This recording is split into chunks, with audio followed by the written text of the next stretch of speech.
Alright guys, hey, what's up? My name is Hada, aka Hey Hada on the subreddit and Twitter and all that good stuff. I'm here with my good friend Mozart in a go-kart, and we're here to discuss the colors of Kalista, and by that I mean it's like we're going to discuss some rune pages, some specific situations, support combinations, and everything you might need to play Kalista as a one-trick pony, meaning that you would play Kalista into every matchup and with relative comfort into every matchup. Now, I've been scrolling the subreddit, and I recently made a comment saying, like, in regards to another member of the subreddit saying that Kalista is not one-trick pony viable. And I am here to say that is not necessarily the case. So there are a lot of ways you can pivot around a lot of bad matchups and understand how your champion works better in a vacuum and into certain situations. So we have a very typical Kalista favored bot lane. We have Kalista and Thresh, and then we have a stand-in friend right here in Cooler Moon. Shout out to Cooler Moon, the homie. And so we're gonna kind of understand what the best rune pages is and how to play in these specific situations. Now, Jhin is one of your typical like high elo, definitely a very solid AD carry and good counter for Kalista due to his range. Now, the situation that we have here is your typical rune page. We have the Hail of Blades, Precision Secondary, and we can go into our rune pages in a second. I'll flash up the rune page right here, or my editor will. Shout outs to Spy, and he'll be able to put that up for us. So we have a situation where we are playing around our win condition of getting a hook or getting CC onto the enemy AD carry. In this situation, we're going to be wanting to play for level 2 and then play for our level 2 advantage. So fast forwarding into the level 2 advantage, so blah blah blah. So let's just play out laning phase until we get level 2. And then we get like either a flash flay or a hook or whatever, and then we'll just blow. Alright, so we should actually get a stand-in support and just play the lane out. But whatever. So in this situation, we are just going to be wanting to rush level 2. So we're going to want to take our melee creeps quickly and then play it out. Because he has the range advantage, he's going to want to take a lot of the range away from us on the mage creeps. And this isn't really a big issue in this situation. You could play this just as you would with a Caitlyn, an Ashe, or an Ezreal. This is fine, the situation's here because your melee creeps are pushing up, meaning you can go ahead and double Ren stack these guys, get your XP rolling, and this is where you really want to push your level advantage. And at this point, if you're deal with your Thresh, once you're on this last creep, you want your Thresh to walk forward, level his flay him, get your Hail of Blades procced up, chase him and kite with him, so that way you can chase down the flash if needed, Q, stack, and done. So that is going to be your ideal situation on this matchup. So this is going to be your typical how you would play out your level 2 advantage situation as your Hail of Blades build here. Now, this is going to be the build that is going to be recommended by, Mobalytics, MobaFire, all your typical like help services. So I'm assuming you guys as Kalista players all really know how to play this. So let's go ahead and reset and go talk about our other builds. So we're going to go ahead and leave the game, and we're going to load up the build that I personally play and I think is very serviceable in just about any situation. Alright guys, so in this game, we're going to go ahead and lock in my secondary build, and we're going to go ahead and build it right for you right now. So we're going to lock in Lethal Tempo, we're going to lock in Triumph, actually we're going to lock in Overheal, Alacrity, Cut Down, then we're going into the Resolve Tree, which a lot of people don't know about this build, and you're going to go Blown Plating or Unflinching. And in this situation, this is kind of the build I use in solo queue if I'm not dealing with my support. So let's say my support picks something like Soraka, Janna, something that's not really an all-in meta support, maybe a Lulu, so something that's serviceable, but not quite on top of it. So can you pick Ashe for me, Cooler? Just pick, like, I'm trying to think of like a difficult lane, so I think an Ashe or Caitlyn would probably be fine. We're going to go ahead and jump into this game. So as we can see, we have a Lulu support, so it's not necessarily get that all-in hard CC level 2. And this is assuming that we are not duo with our support. So this is going to be your serviceable, all-around build if you're comfortable on Kalista. Now, if you're not comfortable on Kalista, I would recommend going Triumph and Coup de Grace. I only take Cut Down and Overheal in specific situations. I'll show you why once we get in game. All right, guys, so going into and we're loading in, we have Lulu is a very solid bot lane pick with Kalista. Definitely has pretty good wombo combo setups, but not your typical support that you would like.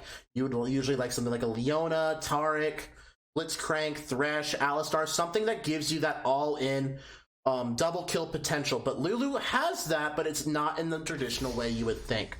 So we're going to go ahead and start the lane off. But instead of starting with your typical Doran's Blade, again, this is only if you are very confident on your Kalista plays and have played multiple hundreds of games with her and you're comfortable understanding the lane status, and you can even play it into poke matchups like Caitlyn. You're going to go Cole Start. Cole Start is something that I go every single game, and I have gone from unranked to gold 1 with a 53 to 55% win rate, only playing Kalista. So it's something that I have played personally, played it more than any other build in the game, and will play it into any matchup. Now, discussing our Rune Page, we will go ahead and go into it. We have the Lethal Tempo, which gives us the break of attack speed cap going into late game, so it's going to be your greater chance for late game team fighting.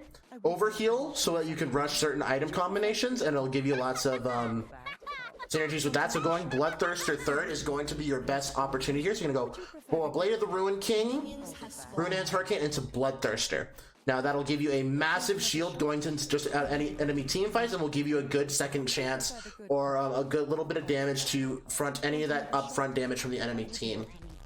Now Alacrity is, it gives you your attack speed that is so clean on Kalista, and Cut Down this is where this build really synergizes well.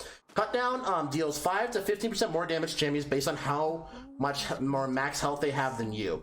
Now, if you're keeping in touch with the patch notes, you'll understand that Kalista is a champion that did not receive the ADC patch, where most of them got more health than the other AD carries. So we're going to go ahead and play out the laning phase. We're going to go ahead and just, it's regular CS the minions, and this is one where you're not usually deal with your support, so you're going to want to play it carefully. Usually you don't know what your support's thinking, so your support could be 10 feet behind the wave. So especially into a poke match, you're going to want to be taking a shot, pulling back, and then you're going to be running a lot of last hits. So you're going to be more careful. So in this point, it's all right to go ahead and push for level 2. And you're going to be wanting to play for I call them little pot shots. So you see my support's poking, and so in this situation you want to get maybe 1 stack, and then go ahead and go back while your lethal tempo is proccing, and go back and rend off you and get your reset off the minions. Now another big idea to think about. So we're gonna go ahead and talk about your this is going to be the lethal tempo combo. That's what I call it. Is the way you maximize lethal tempo is you're going to want to approach with your Q. And this is what really makes this build really strong, is because lethal tempo takes a minute to stack up and get your attack speed going. So we're gonna go ahead and back off. We're gonna let the late stage reset, and we're gonna let the Caitlyn push back out, and I'll explain to you how to use lethal tempo properly. So we're gonna go ahead and back up. I'm gonna go ahead and get my boots components, so that way we can understand how to better use our hop mechanic when we use lethal tempo. So I'm gonna explain the combo as we're walking up, and we're gonna take maximum use out of our Q. So our Q is our long range, and we don't have to target it, so we can throw it as a skill shot. And how we do it is we use our Q to proc our lethal tempo. So what we're going to do is we're going to stay in about max range with our Q away from the Caitlyn, and once we hit the Q, that is our Q to go in. So that way, as we're approaching the Caitlyn after we've hit our Q, we'll already have our lethal tempo proc, and we'll have our attack speed boosted up. So in this situation, we're just going to go ahead and thin the wave. Have the traps put it out, which is unfortunate. So you're getting poked under tower, so we're going to go ahead and thin out the wave. Gonna go ahead and use multiple Ren stacks to clear this out, and then we're going to go ahead and try to Q onto the Caitlyn. Oh, we missed our Q. Hey, back up. Oh wow, no. Such a Q's actually crazy.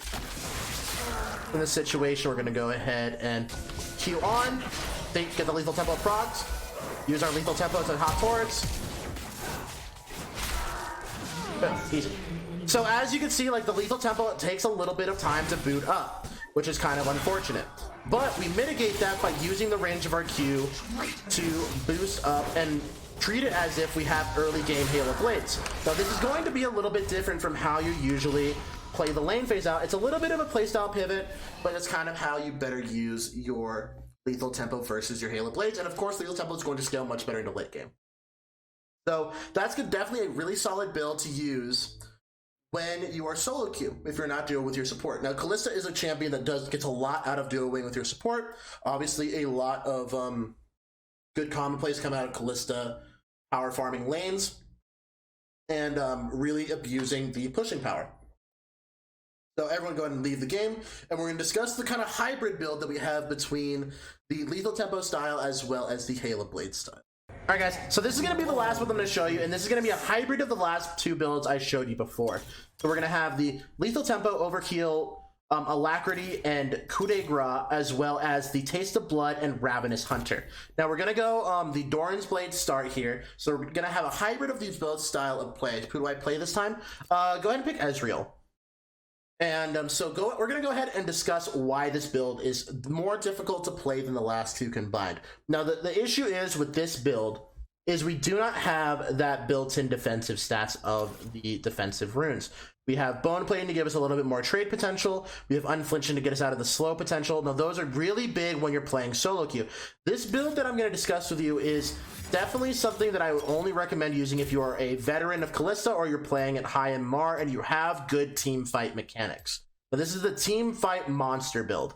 So you have to be confident in your positioning, you have to be confident in your kiting, and understand how this build works and why it's so strong.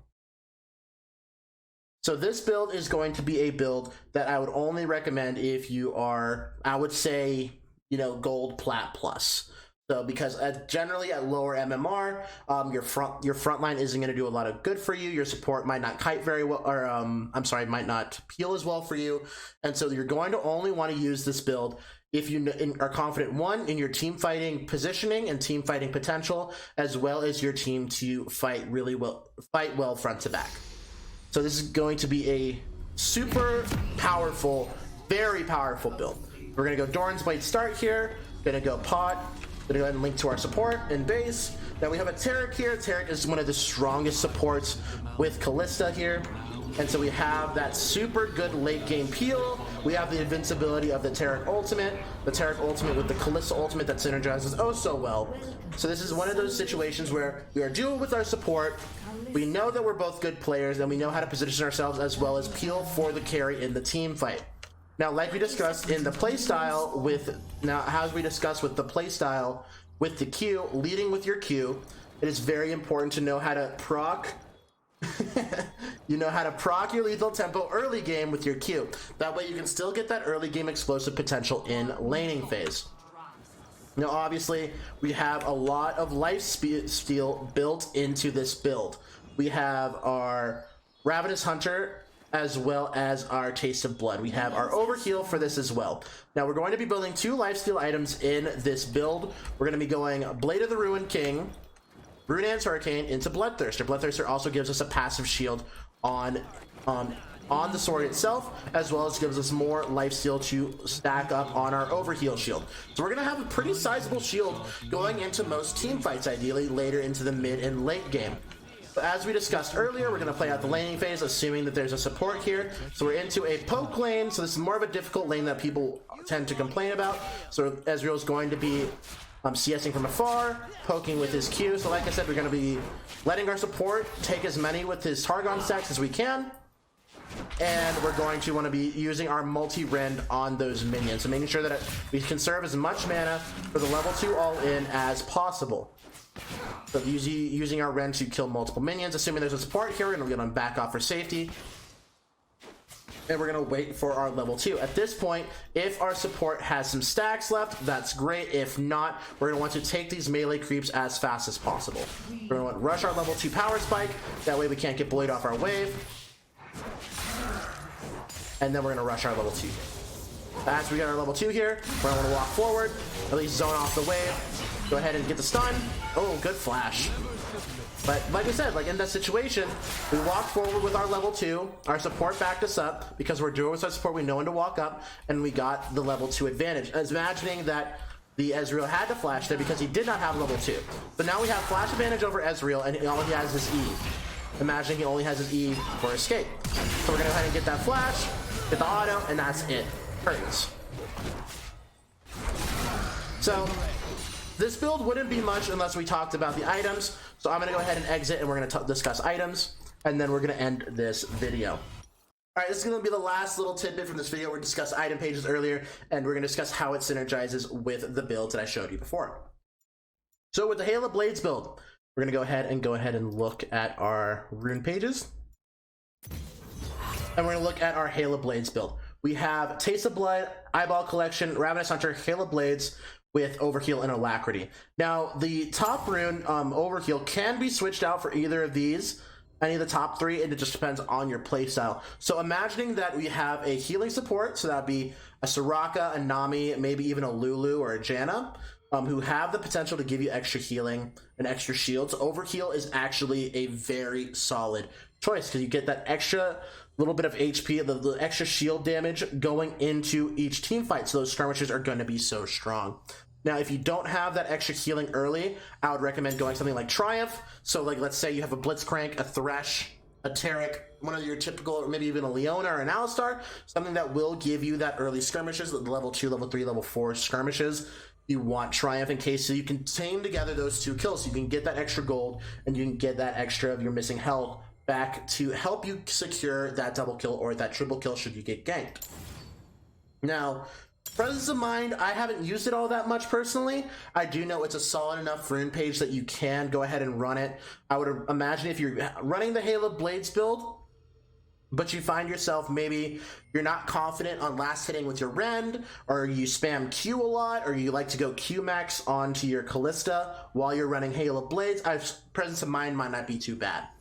But if you had to ask me, I would say you'd go between Triumph and Overheal. And we're going to go ahead and look at the following page that I would recommend in your solo queue builds. We're going to go ahead. This is solo queue only for, general low to mid MMR. So you're going to be, all the way from iron all the way to about mid gold. This is going to be probably your go-to build. Now, I would go ahead and copy this down. This is definitely not a build you're going to find too many places, but I think it's very, very strong. So your lethal tempo, remembering to use that gameplay switch up, making sure you switch up your playstyle and make sure you lead with a Q hop forward and make sure that you can secure that hit, you proc your lethal tempo with your max range Q, and then use your increased movement speed and attack speed to kite towards them and kite with and past them in case you need to follow a flash. Now, if you're very confident in your Kalista play, go ahead and go the cut down plus the Cole. And this is only if you are a Kalista veteran. This is the only thing that I would recommend you doing if you have played a lot of Kalista and you're confident in your solo queue status and you generally find yourself winning most games, winning lane most of the time, and you think that you can use that extra gold and use that extra low HP damage to help snowball and win the game from bot lane. Otherwise, if you're a Kalista casual, she's not your main champion, or you're trying to learn her, or you're not confident in your ability to snowball the game every time, go ahead and take Coup de Grace. Coup de Grace is a solid rune and it's very, very strong. Honestly, it's the most strong rune out of the bottom three, and honestly, it could be one of the strongest runes in the entire precision tree. So go ahead and take Coup de Grace, Alacrity, and Overheal, because I believe the Overheal plus Blade of the Rune King and Bloodthirster synergy are one of the strongest in the game. Now, obviously, this always go ahead and go Bloodthirster third, and we'll go ahead and discuss when to switch out Overheal for Triumph as we look into our item page. I'm going to go ahead and into our items, and this is the item page that I have made for myself. These are going to be your potions, your starting items. I always go Cole first with my Cole build, and make sure to switch out your trinket at level 9. Very, very important, guys. So we're going to go ahead and look at our rush items. Always going to want to go to our boots first. It gives you the extra hop speed and gives you the extra attack speed. Plus 35% attack speed for 1100 gold is such a good investment, especially on a champion who's really scales off of attack speed like Kalista. I don't think I've ever seen a situation where you want to go Blade of the Ruined King first. Blade of the Ruined King is going to be your #1 item almost every single time. So I forgot to add this in earlier, but there are very, very, very, very few situations where Muramana or where Mana Mune is a good item on Kalista, and I'll discuss that in a moment. But generally, these are the items you want to rush. You're going to 1, 2, 3, and then you're going to want to build into here. And you're going to want to use these items. So for your attack speed buffs, say that you're into a high tank team and you need the magic and armor shred, you can go ahead and go to Jinsu's Rageblade if you're playing into a lot of match damage Wit's End, or if you just need that the extra attack speed plus the extra shield. The lifeline shield on Phantom Dancer isn't too bad. Now there are very few situations where I have gone Phantom Dancer, and I'll discuss that in a moment. Now we're going to go into our as needed builds. Obviously Bloodthirster third has been one of my favorite builds with the overheal as of recently. You can also take overheal with your Death Stance third item, and Death Stance is one of the best items in the game right now, so definitely making sure to use Death Stance and your Bloodthirster is very, very strong, because the extra healing from the Death Stance will stack up and help with your overheal. However, stacking the Bloodthirster shield on top of the overheal shield is where you're going to get a lot of that extra mileage. So, and then going into these other items, if you're not running Cut Down, now I repeat, if you are running Cut Down, do not build these items, because you are going to be mitigating a lot of what Cut Down does for you by building more health. But if you are not running Cut Down, please take Frozen Mallet or Black Cleaver. Frozen Mallet is such a good item for Kalista. The passive slow allows you to allows you to like accentuate your kiting even more. So by slowing down your opponents, you obviously get a little bit more ground, and you can kite away from your opponents very, very well. And obviously, if you need more health as well as the CDR, and you need that armor shred, Black Cleaver is great. And then obviously these situational items that everyone has used before, the Immortal Reminder with the Executioner's Calling. Obviously 800 gold for Grievous Wounds is one of the best uses of gold to utility in the game. So if you have a lot of healing on the enemy team, Executioners, or if you have a lot of armor early and you already have your Jinsu's Rageblade, but you don't need the extra healing, going and sitting on a Last Whisper is not bad either. Qss Rush, obviously if there's a lot of CC on the enemy team, or if it's something like an Ashe, a Leona, and you don't have Cleanse, QSS is solid. Obviously, like things like a Skarner or a Malzahar is another reason to pay that QSS tax, and then building it into Magic Resist, Lifesteal, and AD later into the Mercurial Scimitar is something that you can really invest in.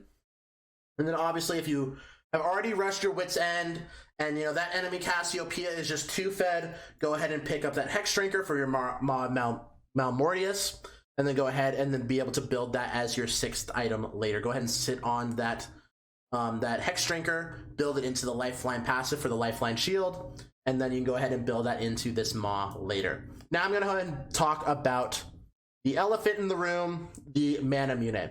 The Mana Mune is a 1 out of every 50 game sort of start. Now, I've only built this to success a few times, but when I did, oh, was it worth it? So, few games that this is worth it. And this is actually kind of builds into another meme where Kalista is not one-trick pony viable. A lot of the times you have people who instant lock Yuumi, even though they see that you're hovering Kalista. Yuumi is known to be the worst support to play with Kalista. Now, I 100% agree with this, and it's very frustrating to play with a Yuumi as Kalista. You don't get any sort of pressure in the laning phase, and you can't really emphasize why Kalista is such a good champion. However, if you can communicate with your team and you can get them to understand that, you're going with the Qss Rush build, you're playing to scale, and you're playing with the build that I recommend, that you have to be able to be consciously okay to fight under your own tower until you stack up and scale your items. So, being able to efficiently farm under your tower and scale into your Mana Mune to get that extra build, it's not too bad of a start. But I only recommend doing this if you have a Yuumi or a very passive Soraka.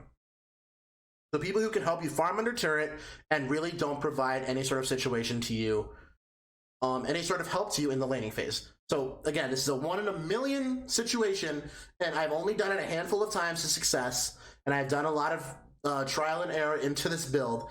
But Mana Mune, and then going, so building your boots, building your tier, scaling into, and then going Bork, and then going into your traditional build. So you go Berserker Greaves, Mana Mune, stack that up, go ahead and start building normally. Then you go your Blade of the Ruined King, Rune's Hurricane, and then build into whatever you need. So again, it's a very situational build, nothing too much to worry about. Now, I believe that's all that I have to discuss. If you have any questions, feel free to leave it in the comment sections below. Tweet it at me at twitter.com twitch.tv/heyhada. Go ahead and find me there, or you can find me on stream at twitch.tv/heyhada. Also, go ahead and find me on the Reddit. You can go ahead and DM me there. That's fine as well. I hope you guys enjoyed. If you have any questions, feel free. If you want to discuss, I do think this champion is one-trick pony viable. You just have to be flexible enough to find the situations where she's strongest in. All right, thanks guys. I'll talk to you later. Peace out.